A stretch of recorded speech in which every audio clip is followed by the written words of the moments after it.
हमारे घर में आने वाली थी नई नवेली दुल्हन, तो जिसके लिए हमने सबसे पहले अपना ये ड्राइंग रूम गेस्ट रूम साफ़ किया, जो कि इससे पहले कुछ ऐसा दिख रहा था। सामान बिखरा पड़ा और सोफ़ा कवर किया हुआ था अच्छे से, तो डस्ट की वजह से ऐसे हम इसको ढक के रखते हैं। तो इसके बाद अभी देखिए ये कुछ ऐसे नया एकदम साफ़ लग रहा है।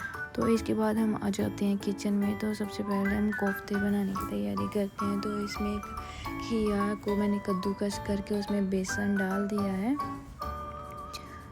तो इसके बाद इसमें जो भी इसका बेसिक मसाले होंगे, नमक, मिर्च मसाला, हल्दी, जो भी आपको पसंद हो आप सब चीज़ें डाल सकते हो।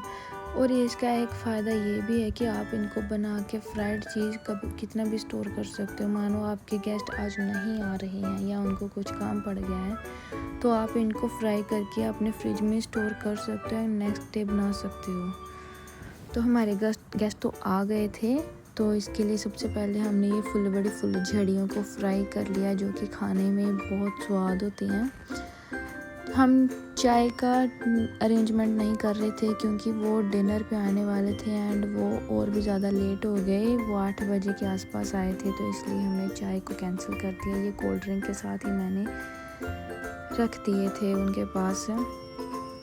तो जब भी पंजाबी फैमिली में नई नवेली दुल्हन होती है तो उसका एक अलग से ही चाव होता है। मेहमान तो वो पहले भी आते हैं, पर जैसे शादी के बाद तो एकदम ऐसे एक रिस्पेक्ट सी बढ़ जाती है। हाँ, फर्स्ट इम्प्रेशन लास्ट इम्प्रेशन भी बोला जाता है, जिसके लिए सब अरेंजमेंट हर तैयारी आपको अच्छे से करनी पड़ती है, क्योंकि अगले को भी होता है कि हाँ भाई मेरे लिए ये क्या, मुझे स्पेशल फ़ील कराने के लिए आप कितना कुछ करते हो।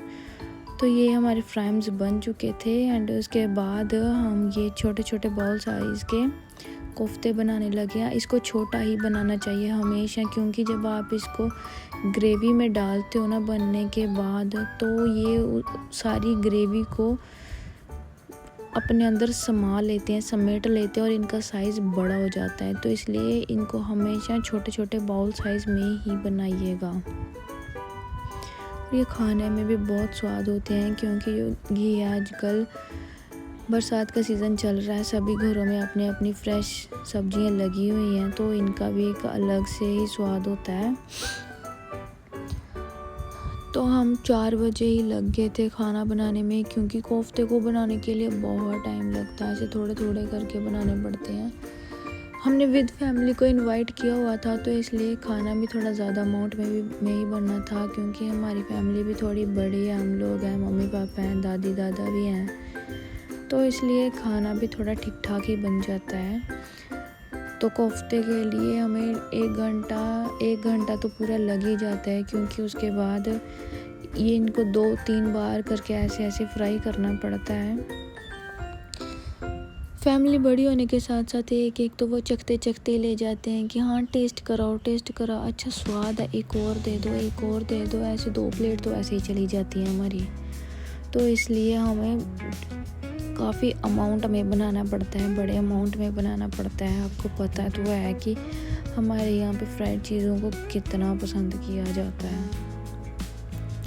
तो इसके बाद जब हमारे ये बॉल पक रहे हैं, तो इसके बाद मम्मी ने बोला कि हाँ ये मैं देख लेती हूँ इनको। तो मैं फिर उसकी ग्रेवी के लिए मसाला बनाने लगी थी, जिसमें प्याज और लहसुन मुझे दादी ने दे दिया था कट करके, तो मैंने प्याज को अच्छे से ग्राइंड कर लिया है। तो मैंने सोचा हम आलू गोभी भी बनाएंगे, मसाला एक ही बार में कढ़ाई में भून लेती हूँ, पर हमारा आलू गोभी का कैंसिल ही हो गया, क्योंकि बारिश की वजह से कोई सब्जी वाला भी नहीं आया था।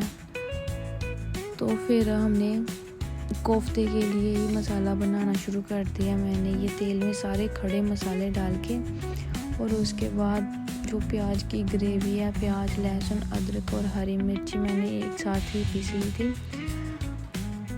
तो वो ऐसे नहीं निकल रहा था, अभी मैंने हाथ ही डाल दिया कि हाँ तूने ऐसे नहीं आना, तो अब ऐसे बाहर निकलेगा, तेरे को मैं ऐसे बाहर निकालूंगी। सारा का सारा मसाला मैंने हाथ से बाहर निकाल लिया। तो अभी ग्रेवी पकने में भी आधा घंटा लगेगा, क्योंकि इसको धीमी आंच पे पकाऊंगी।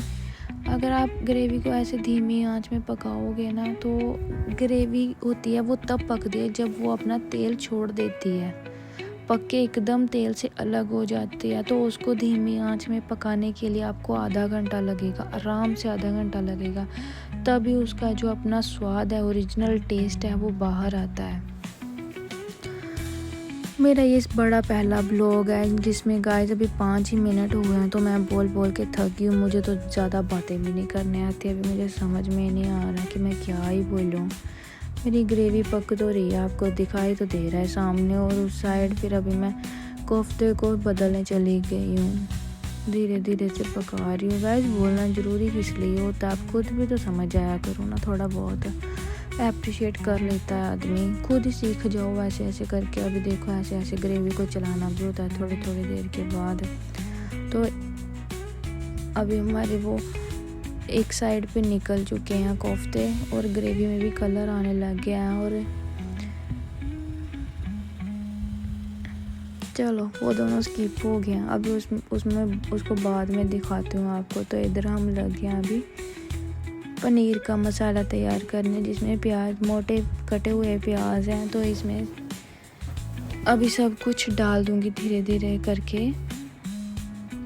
प्याज को अच्छे से भुनना है तेल में, और इसको भी आप धीमी आंच पे पकाएगा। प्याज धीमी धीमी आंच पे हल्के हल्के से जब ब्राउन हो जाएंगे, तो आप इसमें हल्दी, प्याज, मसाला, हर चीज़ डाल दो। जब प्याज का कलर हल्का हल्का ब्राउन हो जाए तो समझ जाना आपका प्याज पकने लग गया है। तो इसको धीरे धीरे से ऐसे चलाते रहिएगा, क्योंकि प्याज ऐसे नीचे ना चिपक जाए। तो पंजाबियों में आपको पता तो है कि जब भी कोई मेहमान आते हैं तो पनीर तो घर में सब्जियों का राजा बोला जाता है, तो इसलिए राजा ना हो ऐसा हो नहीं सकता। तो इसमें काटने के लिए अभी हम बारीक बारीक से टमाटर काट लेंगे। अभी हंसना मत गाइस, हमारे घर में चॉपिंग बोर्ड नहीं है, तो हम चकले पे ही काट लेते हैं, क्योंकि काम तो ये भी वही करता है। और प्लास्टिक का चॉपिंग बोर्ड अच्छा भी नहीं होता सेहत के लिए, इसलिए हम लकड़ी के उस पर ही कर लेते हैं। तो अभी ये देख लो हमारा थोड़ा प्याज है जो ब्राउन हो चुका है। तो कढ़ाइयाँ चेंज हो गई हैं। बड़ी कढ़ाई में मैंने कोफ्ते के लिए ग्रेवी को रख दिया, और छोटी कढ़ाई में पनीर है, क्योंकि पनीर की भुर्जी बनाने वाली हूँ, तो इसलिए वो छोटी कढ़ाई में उसको शिफ्ट कर दिया। अभी हमारे प्याज थोड़े भुन चुके हैं, तो इसमें हम टमाटर ऐड कर देंगे। ये आ गए हमारे टमाटर, ये आ गए हमारे लाल लाल टमाटर, हमारे फ्रेश घर के टमाटर हैं ये, और हरी मिर्ची भी।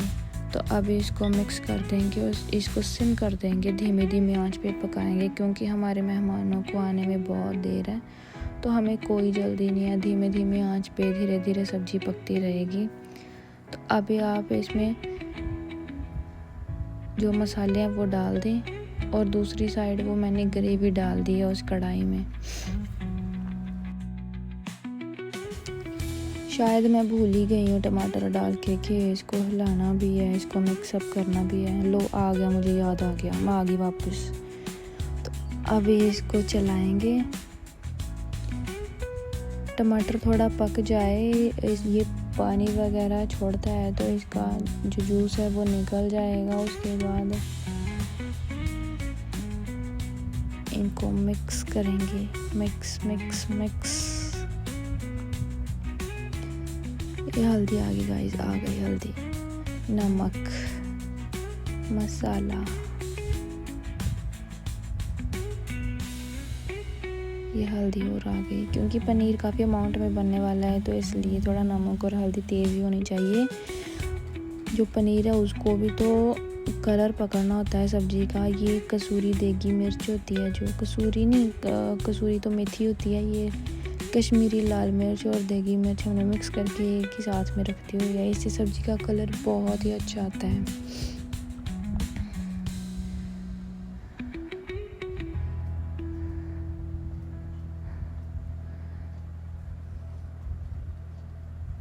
तो अभी ये सब्जी हमारी ऐसे mix mix mix mix mix होती रहेगी। तो अभी चलो दूसरी, इसको ढक देते हैं और दूसरी साइड अपनी ग्रेवी की तरफ आ जाते हैं। तो ये देखें ग्रेवी मेरी एकदम पक चुकी है। ये थोड़ी सी निकाल लेते हैं, ये मैंने निकाली थी सब्ज़ी के लिए, बट सब्ज़ी हमें बाद में मिली ही नहीं, तो जिस वजह से ये सारी की सारी मैंने रख दिया कोफ्ते के लिए। तो अब इसको थोड़ा पकने के बाद जब अच्छे से खुशबू आने लग जाएगी तो इसमें हम पानी ऐड कर देंगे। थोड़ा थोड़ा करके पानी ऐड करेंगे और इसको अच्छे से उबाल आने तक। ये कोफ्ते का ही पानी है, जिसमें हमने कोफ्ते बनाए थे वो बेसन का ही पानी होता है। तो इसके साथ जो है ग्रेवी और भी थिक और अच्छी हो जाती है और टेस्ट भी बढ़ जाता है सब्ज़ी का। तो अभी इसमें पानी मिक्स करके ये देखें गाइस, ग्रेवी कितनी अच्छी है, थिक सी है। तो अभी इसको हम पकने के लिए छोड़ देंगे।